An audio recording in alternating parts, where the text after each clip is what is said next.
कि ये जो लैपटॉप देख रहे हैं इसमें एक प्रॉब्लम है। आप इसे देखिए, ये लाइट ब्लिंक कर रहा है, फुल लाइट ब्लिंक कर रहा है। ये लैपटॉप इस भाई साहब का है और इन्होंने हमारे पास आए हैं और ये बताएंगे कि इनके लैपटॉप में क्या प्रॉब्लम हो रहा है और इनके साथ क्या प्रॉब्लम है। जी सर, जब ये ओपन करते हैं सर, इसका विंडो ओपन हो जाता है सर, लेकिन इसमें ब्लिंकिंग का समस्या है सर। सर्विस सेंटर में मैं गया सर, तो उसका तो 10,000 रुपये प्राइस बताया डिस्प्ले का सर। डिस्प्ले चेंज करना पड़ेगा जी, तो मैं आपका वीडियो देखा हुआ था सर यूट्यूब पे, तो मैंने सोचा चलिए आपसे मिल लेते हैं, तो वही आज रिपेयरिंग करवाने आए हैं सर। ये डिस्प्ले का प्रॉब्लम कोई भी देखेगा तो ही बताया कि डिस्प्ले प्रॉब्लम है। आपको भी लग रहा होगा कि प्रॉब्लम डिस्प्ले का ही है। जी सर। ये देखिए, डिस्प्ले ब्लिंक कर रहा है, ये साफ दिख रहा है कि प्रॉब्लम डिस्प्ले का है, ठीक है, लेकिन ये डिस्प्ले का प्रॉब्लम नहीं है। तो आज हम इस वीडियो में सीखेंगे कि HP लैपटॉप को खोलते कैसे हैं, एकदम पता और नियमानुसार, स्टेप बाय स्टेप, और इसके फॉल्ट का फाइंड कैसे करते हैं, इस फॉल्ट का फाइंडिंग कैसे करते हैं। सारा कुछ आपकी आंखों के सामने पूरी तरह से लाइव होने वाला है, कहीं से कोई कटिंग नहीं, कोई मिसिंग नहीं, ठीक है। तो चलिए देखते हैं वीडियो पे और देख लेते हैं कि इस लैपटॉप का रिपेयरिंग हम कैसे करते हैं इस ब्लिंकिंग प्रॉब्लम में। जबकि हम ये कन्फर्म नहीं कह रहे हैं कि ये डिस्प्ले प्रॉब्लम नहीं है, कुछ तो मानना पड़ेगा, क्योंकि सर्विस सेंटर बताई है कि इसमें डिस्प्ले की प्रॉब्लम है, तो हो सकता है। लेकिन जहाँ तक हमारी नज़र और हमारी अनुभव की बात है, तो हमारा अनुभव यही कह रहा है कि इस लैपटॉप में प्रॉब्लम डिस्प्ले की नहीं है। बन सकती है सर, बिल्कुल। और ये इसमें जो प्रॉब्लम भी है मदरबोर्ड की है, या मदरबोर्ड किसी सेक्शन दूसरे सेक्शन के है, लेकिन ये जो प्रॉब्लम है ये 99% मदरबोर्ड का है, डिस्प्ले का नहीं है। तो देखते हैं मेरे दोस्तों इसमें क्या प्रॉब्लम है। तो आइए इसे ओपन करते हैं। पहले ओपन करने से पहले हम सिस्टम को ऑफ कर लेते हैं, चार्जर निकाल लेते हैं इसका। सबसे पहले लैपटॉप में जो कंपोनेंट्स निकालना होता है वो होता है कीबोर्ड। तो आइए हम इसका कीबोर्ड निकालते हैं। कीबोर्ड निकालने के लिए लैपटॉप के बैक पे ध्यान से देखें, आपको दिखेगा किसी किसी जगह पे कीबोर्ड का निशान बना रहता है। कीबोर्ड का निशान यहाँ देखिए, कीबोर्ड का निशान बना हुआ है। और ये दोनों जो स्क्रू है, ये जो दोनों स्क्रू है, ये कीबोर्ड को कनेक्ट करता है, अपनी तरफ खींचता है। तो चलिए मैं इस स्क्रू को पहले खोल लेता हूँ। ये दोनों स्क्रू खुलने का मतलब कीबोर्ड हमारा खुल चुका है। अब यहाँ कीबोर्ड के इस तरफ हल्का उठाएंगे तो देखिए ये कीबोर्ड आपका थोड़ा सा यहाँ पे, ये देखिए लॉक रहता है, 1 2 3 4 5 6 जगह पे लॉक रहता है, किसी किसी 4 जगह भी हो सकता है। तो ध्यान देंगे, हल्का हल्का प्रेस करेंगे तो निकल जाता है। और ये कीबोर्ड आपका बाहर हो गया। कीबोर्ड का पत्ता देखिए इस तरह से कनेक्ट होता है मदरबोर्ड में। तो यहाँ पे इसको ऐसे करेंगे और इस लॉक को, ध्यान देंगे, आप दिखाने के लिए मैं ऐसे कर रहा हूँ, इस लॉक को ऊपर की तरफ उठाएंगे, ठीक है, और पत्ता को खींच लेंगे। ये पत्ता निकल गया और मैं इसका जो कीबोर्ड है मैं अलग रख रहा हूँ। अब हमें ये जितने भी इसमें नट्स लगे हुए हैं, स्क्रू लगे हुए हैं, मैं उससे मैं खोल रहा हूँ। पूरी तरह जाम है, लगता है बहुत दिनों से खुला नहीं है, पहली बार खुल रहा है ये लैपटॉप। तो इस तरफ के पैनल का जो भी नट है, वो मैं जो भी स्क्रू है मैं इसे खोल चुका हूँ। इसे खोलने के बाद जो भी कनेक्टर्स होते हैं उसे डिस्कनेक्ट कर लें। जैसे ये पावर की का कनेक्टर है, इसे डिस्कनेक्ट कर लिया। ये टच का, अगर ये डिस्कनेक्ट हो जाएगा, इसमें माउस लग जाएगा तो टच काम करना बंद कर देगा, टच वर्क नहीं करेगा। मैंने दोनों पत्ता को निकाल लिया है। अब मैं पीछे से इसे जितने भी स्क्रू हैं इसके सारे ओपन करने वाला हूँ। ये जो सिंबल देख रहे हैं आप, इसका मतलब कि ये ध्यान पे CD का एक साइन बना हुआ है, देखिए गोल CD का साइन बना हुआ है, ध्यान दीजिए, ये DVD का साइन बना हुआ है। यानी कि इसमें ये जो स्क्रू है वो DVD को कनेक्ट करता है। तो इसे हम ओपन करेंगे और अभी अगर आप इसे खींचेंगे DVD राइटर को तो नहीं निकलेगा। इसे हम पहले, और अब हम राइटर को खींच लेंगे। ये राइटर इसलिए बाहर आ जाएगा, ये इससे कनेक्ट था यहाँ ऐसे, ठीक है। जब तक इसे नहीं खोलेंगे आप, ये बाहर नहीं निकलेगा, इसलिए इसका ध्यान रखना है। अब हमारा इधर का सारा नट खुल चुका है, सारा स्क्रू खुल चुका है, इस तरफ का सारा स्क्रू खुल चुका है लगभग। अब ध्यान देना है कि यहाँ भी स्क्रू हो सकता है ना। तो ये जो बहुत सारे लोग ज़बरदस्ती करने लगते हैं, निकालने लगते हैं, ज़बरदस्ती टूट जाता है। ठीक है, तो यहाँ इसको ओपन करना है। देखिए जब इससे मैंने निकाला, जब मैं इस रबर को निकाला तो यहाँ पे एक स्क्रू दिख रहा है। ठीक है, तो ऐसा रबर यहाँ भी लगा हुआ है, इसके नीचे भी स्क्रू होगा, तो इसको भी हम निकाल रहे हैं। ठीक है, दोनों रबर को मैं निकालिए, यहाँ के स्क्रू खोलेंगे। ठीक है, अब हम बैटरी को निकालेंगे। मैंने बैटरी भी निकाल लिया है। और ये देखिए, ये जो लगा हुआ है ये भी एक लॉक है, ध्यान दीजिए। ये लॉक है, इस तरह खींचेंगे तो निकल जाएगा, इसे भी आराम से रखते हैं। और ये भी एक लॉक है, इसको हल्का खींचेंगे तो ये आराम से निकल जाएगा। ठीक है, तो देखिए दोनों तरफ का लॉक भी खुल चुका है। और अब हमें कीबोर्ड को भी इधर रख लेते हैं ताकि मेरा टेबल फ्रेश हो। ठीक है, तो सारा नट खुल चुका है। अब हमें क्या करना है,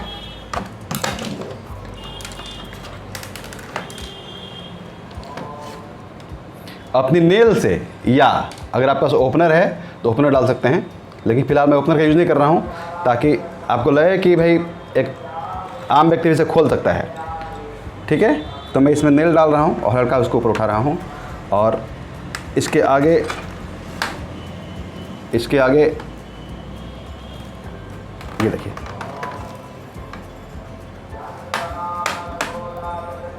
आप देख पा रहे हैं बहुत ही आसानी से आपका लैपटॉप ओपन हो रहा है। और ये देखिए, ये पैनल बहुत ही आसान से, ज़बरदस्ती नहीं करना है इसको, बहुत ही आसान आराम से इसको ऐसे उठाना है, ज़बरदस्ती नहीं करना है, तो अन्यथा ये पैनल जो आपका है ये टूट जाएगा, है ना। देखिए पैनल बाहर आ गया। अब देखिए इससे बहुत सारे डस्ट लगे हुए हैं।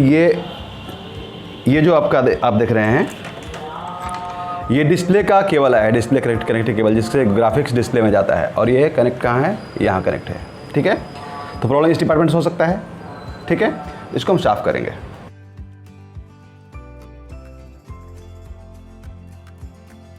देखिए मैंने सारे डस्ट को यहाँ पे साफ़ कर लिया है।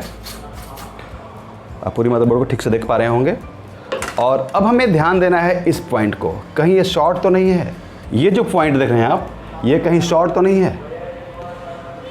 अगर शॉर्ट है या नहीं है तो भी इससे आप एसीटोन या थिनर से साफ़ कर लें।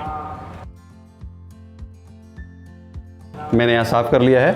अब मैंने ये सब साफ़ सफाई कर लिया है और अब मैं पैनल लगा करके और पुनः टेस्ट करता हूँ कि प्रॉब्लम सोल्व हुआ या नहीं हुआ। मैं भी इसे बिठा नहीं रहा हूँ, चारों तरफ से मैं बिठा नहीं रहा हूँ, इसका लॉक नहीं कर रहा हूँ, बस मैं इसे चेक कर रहा हूँ। ये लॉक मैंने लगाया, ये मैं टच पैड का लॉक लगाया। ठीक है, मैं अब चार्जिंग कनेक्ट कर रहा हूँ और पुनः इसे ऑन कर रहा हूँ। देखते हैं क्या होता है। देखिए सेम प्रॉब्लम हो रहा है, ये सेम प्रॉब्लम ब्लिंकिंग का हो रहा है, यानी कि सिस्टम पूरा विंडो तक ऑन हो रहा है, लेकिन क्या हो रहा है, लाइट ब्लिंक कर रहा है। विंडो भी ऑन हो रहा है, लाइट ब्लिंक कर रहा है।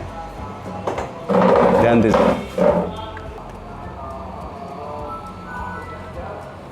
ये देखिए, यानी कि पूरा सिस्टम इनका ओपन हो रहा है। लेकिन सर काम करने में क्या परेशानी हो रही है आपको? जी सर, ब्लिंकिंग कर रहा है सर। ये काम करने में मज़ा ही नहीं आएगा, खराब हो जाएगा, आँख खराब हो जाएगा। ठीक है, और इस प्रॉब्लम को हमेशा कहता रहा है सर्विस सेंटर की, भाई साहब आपका डिस्प्ले चेंज करना पड़ेगा, डिस्प्ले ख़राब है, डिस्प्ले चेंज करना पड़ेगा। उन्होंने तो इतना तक कह दिया सर कि यदि आप डिस्प्ले चेंज नहीं करवाइएगा तो आपका सिस्टम ऑन नहीं होगा, मतलब वर्क नहीं करेगा प्रॉपर। ये प्रॉपर वर्क करेगा सर, ये प्रॉपर वर्क करेगा, सारा कुछ वर्क होगा, सारा कुछ वर्किंग है। देखिए पासवर्ड भी मांग दिया, आप खुलेगा भी सिस्टम।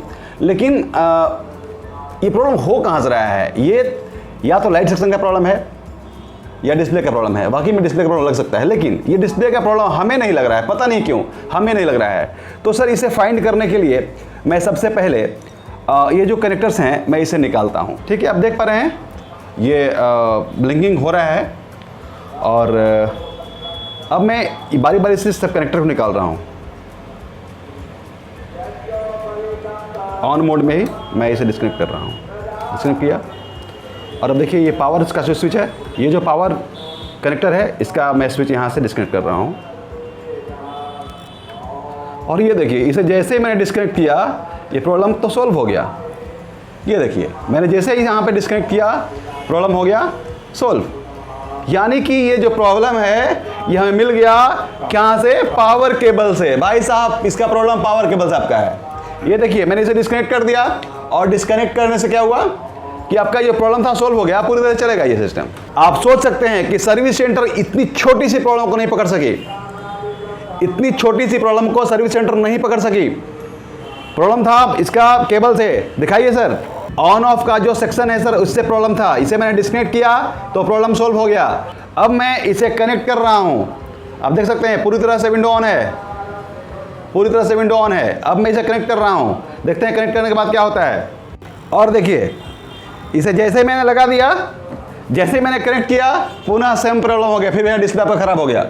जैसे कनेक्ट करते हुए ये आपका डिस्प्ले में प्रॉब्लम हो गया। तो ये जो प्रॉब्लम है ये पूरी तरह से, अब मैं सर्किट खोल के भी ये फाइंड कर दूंगा कि प्रॉब्लम कहाँ से है। हो सकता है कोई कंडेंसर लीकेज होगा, या हो सकता है कि कोई डायोड शॉर्ट होगा, कहीं ना कहीं यहाँ से प्रॉब्लम हो रहा है। चलिए तो अब मैं इसे डिस्कनेक्ट करके चेक करता हूँ। ये मैंने डिस्कनेक्ट किया और जैसे ही डिस्कनेक्ट किया ये प्रॉब्लम हो गया सोल्व। देख लीजिए आपके आंखों के सामने प्रॉब्लम सोल्व हो जा रहा है सिर्फ डिस्कनेक्ट कर देने से। तो अब मैं पैनल को बाहर निकालता हूँ, टच पैनल को भी बाहर निकालता हूँ। ये मेरा सिस्टम हमेशा ऑन रहेगा क्योंकि प्रॉब्लम सिस्टम में तो है ही नहीं, ना मदरबोर्ड में प्रॉब्लम निकला ना ही इसके कीबोर्ड में प्रॉब्लम निकला। प्रॉब्लम कहाँ निकल गया, इस सर्किट में।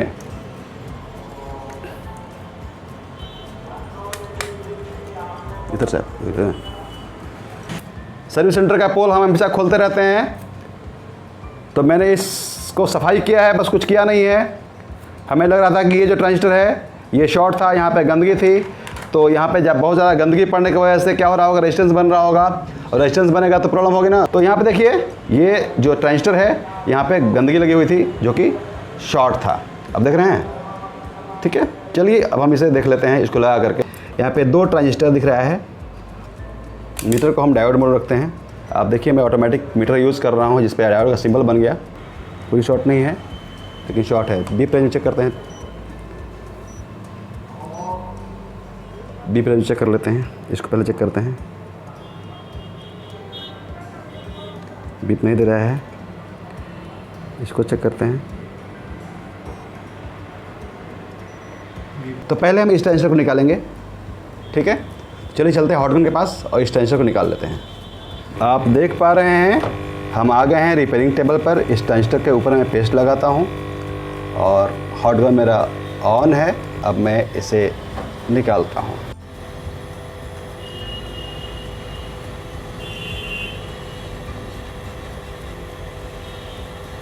और ये देखिए ये मेरा ट्रांजिस्टर यहाँ पे निकल चुका है।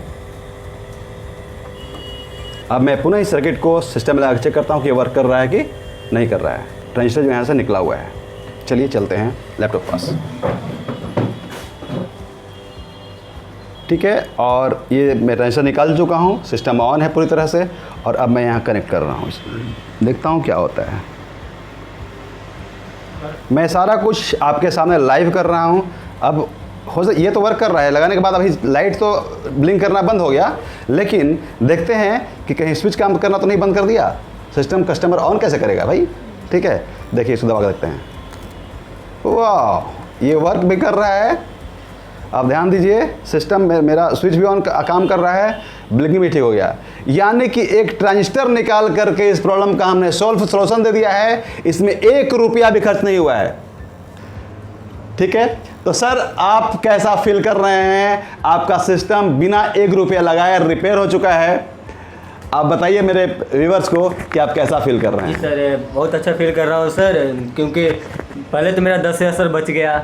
उसके बाद जो मेरा ओरिजिनल सिस्टम था वो ओरिजिनल ही है, डिस्प्ले रहेगा सर। जब मैं सर्विस सेंटर में गया सर तो उन्होंने तो कहा कि इसका डिस्प्ले ही चेंज करना पड़ेगा। तो मैंने सोचा कि चलिए अब अच्छा यदि मान लीजिए कि आप एग्री कर जाते हैं कि डिस्प्ले हमको चेंज कराना ही है, कराना है, जी सर, तो आपके साथ क्या होता? क्या होता, वो डिस्प्ले चेंज करता 10,000 रुपये लेता और क्या करता। एक तो ओरिजिनल का ओरिजिनल नहीं रहता सर, पहले तो ओरिजिनल नहीं रहता। हाँ, जो कंपनी लगा के देती है जो पार्ट, वो पार्ट दोबारा मिलता नहीं है। और वो पार्ट मिलता है लेकिन कुछ ऐसी जगह मिलता है जो ट्रस्टेड जगह होता है, जैसे गुरुकुल। ऑल इंडिया में गुरुकुल की ऐसी संस्था है जहाँ पे सर्विस सेंटर के बावजूद ओरिजिनल पार्ट्स मिलता है। क्या सर इसे मानते हैं आप? जी सर, मुझे तो पता ही नहीं था आपके बारे में सर। मैंने यूट्यूब पर देखा आपका लैपटॉप का वीडियो, मोबाइल का वीडियो, तो उसी देख कर मैं आया सर। अभी इस लैपटॉप में मैंने 1 रुपया खर्च नहीं किया है और बिना पैसा खर्च किए इनका लैपटॉप मैंने ठीक किया है। तो सर आपका 10,000 रुपया लगने वाला था, जी सर। आप हमें कितना दीजिएगा? इलेक्ट्रॉनिक चीज़ में चार्ज कुछ नहीं होता है, जी सर। मैकेनिक जितना चाहे ले सकता है। अगर आपकी नीड पूरी हो जाती है तो आप उसे पेमेंट कर भी देते हैं, 5,000 लेकिन ले आपको लीजिएगा। ये समझना होगा। 5,000 ले लीजिएगा। नहीं सर, 5,000 नहीं लेंगे। मैं इनसे ओनली 500 जो मेरा सर्विस चार्ज है, जो मैंने टाइम दिया है, क्योंकि my time is my money, मैं इनसे 500 इनको चार्ज कर रहा हूं और 500 में इनसे अपना सर्विस चार्ज लूँगा। तो सर यदि आपको वीडियो अच्छी लगी हो तो प्लीज़ लाइक करिए, सब्सक्राइब करिए और अपने दोस्तों में ज़रूर शेयर करिए, ताकि सर्विस सेंटर के ठगी से हम और हमारे जितने भी लोग हैं वो बच सकें। यदि यही काम सर्विस सेंटर कर दी, खोलती, अगर ये एग्री कर जाते कि हमें डिस्प्ले चेंज कराना है, आप ठीक कर दीजिए, सिस्टम खोलती सर्विस सेंटर और ये समझ जाती और ये सिर्फ काम कर देती, या फिर ये स्विच चेंज कर देती, स्विच बोर्ड चेंज करके दे देती, तो उनका क्या बिगड़ जाता? इनसे 10,000 रुपये ले लेती। सो ध्यान दें, यदि आप इस चैनल पर नए आए हैं तो अभी सब्सक्राइब कर लें, क्योंकि यहाँ एक से बढ़कर एक सत्य और सटीक जानकारी दी जाती है जो आपके काम की होती है और आपके मोबाइल लैपटॉप के हेल्थ के लिए होती है। So please subscribe and share, like जरूर करें। Thank you.